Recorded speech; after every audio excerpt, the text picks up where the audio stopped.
Welcome back. Reports from Lagos and Ogun State, challenges of UTME this over the weekend. I guess situation has improved with the remitter platform being we're looking at the entire process and how to avoid a reoccurrence of this and most likely put the authorities on their toes to realize this could have been prevented if some real critical thinking and analysis had been done.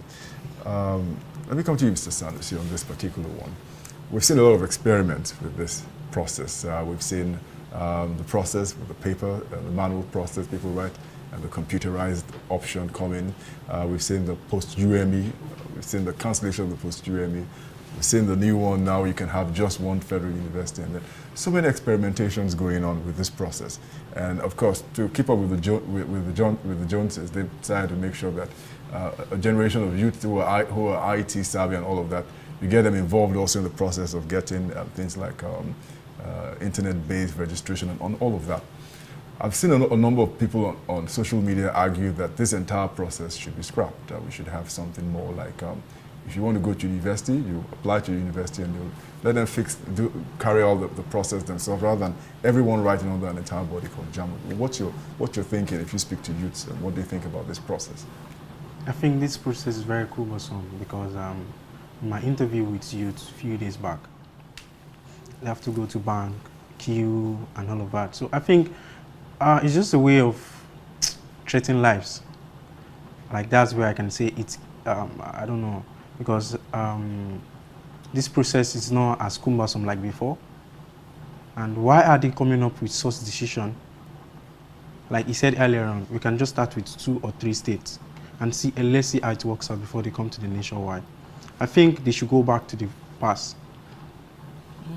All right, Mr. Akinde, let me ask this question because we're in a time where we have seen even the banking system has evolved, where from your iPad or phone you transfer money. I'm wondering why there is no such, a technology clue, for want of a better term, to look at that than those thinking out this JAMB process, think in that direction. They know it exists, so why not at least, try to look at what technology can aid that process and buy into it. Now let's come to reworking the entire chaos that we saw in that report where people talked about days of queuing and waiting. Please, how far-fetched is the technology that from the comfort of your home or anywhere with your phone and tablets, you can do the same thing that people have spent 4 days there queuing up to do? Okay, how do I explain this? It's very possible, it's very doable. In fact, it's so doable that it can be done by Nigerians, okay? Usually, outside software development circles, there's this myth about software. But software is actually quite direct. It's if you do the right things, you get the right results. It's like garbage in, thank you, garbage in, garbage out, that popular phrase. So if the right considerations are given to, one, who's your target market? What are their characteristics? What are the available channels for them to reach your service? What are their expectations of such a service? What are the security considerations?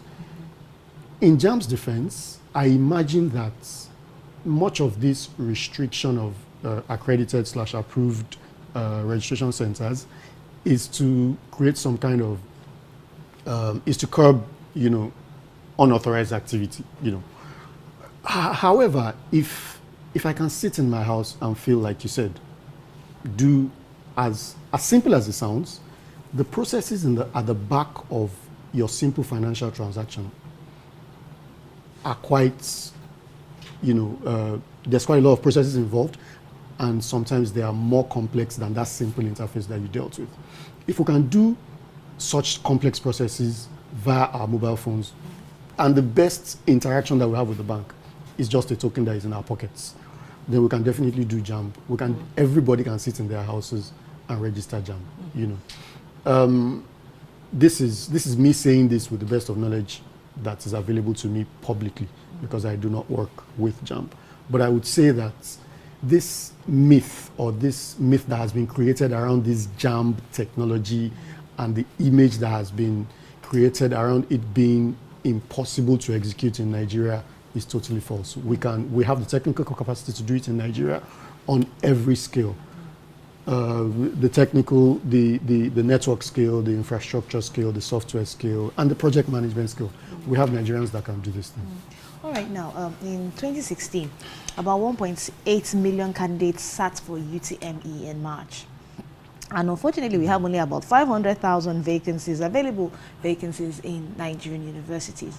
Now, knowing that we have an issue with registration in 2017, what do you think this further does to the system? Quickly, please. Okay. Yeah, I'm looking. Sorry, come again. Yeah. In 2016, 1.8 million candidates registered for JAMB, for UTME. Okay. And then we know that Nigerian universities in March and have only like 500,000 spaces. Now, knowing that there's even a problem with registration in 2017, what do you think this does to the system, to the Nigerian students who are looking to get into university and even the university system itself? Oh, I think this is going to delay them. It's going to delay the Nigerian youth, and I'm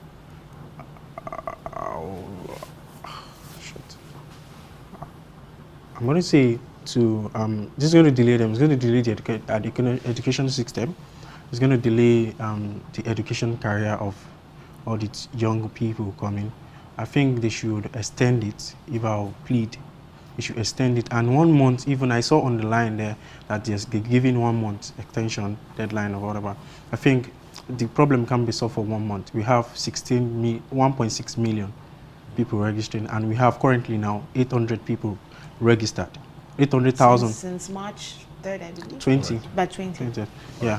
We'll leave it at that. Thank you very, very much. Tosin Sanusi, youth activist, and Noah Kinde, thank you very much, sir, who's ICT consultant. A pleasure having you look at all of these issues. Challenge of UTME registration. Remedy platform is now being used. I do hope that all of the hitches and hurdles will be addressed so that people can write the exam. I think examination is scheduled for the end of this month, and then we can take it away from there. Thank you very much, sir, for coming on the show. All right, to wrap, oh no, it's not a wrap. We'll take a quick break. When we come back, we'll continue the discussions. Please do not go anywhere. It's Today on STV.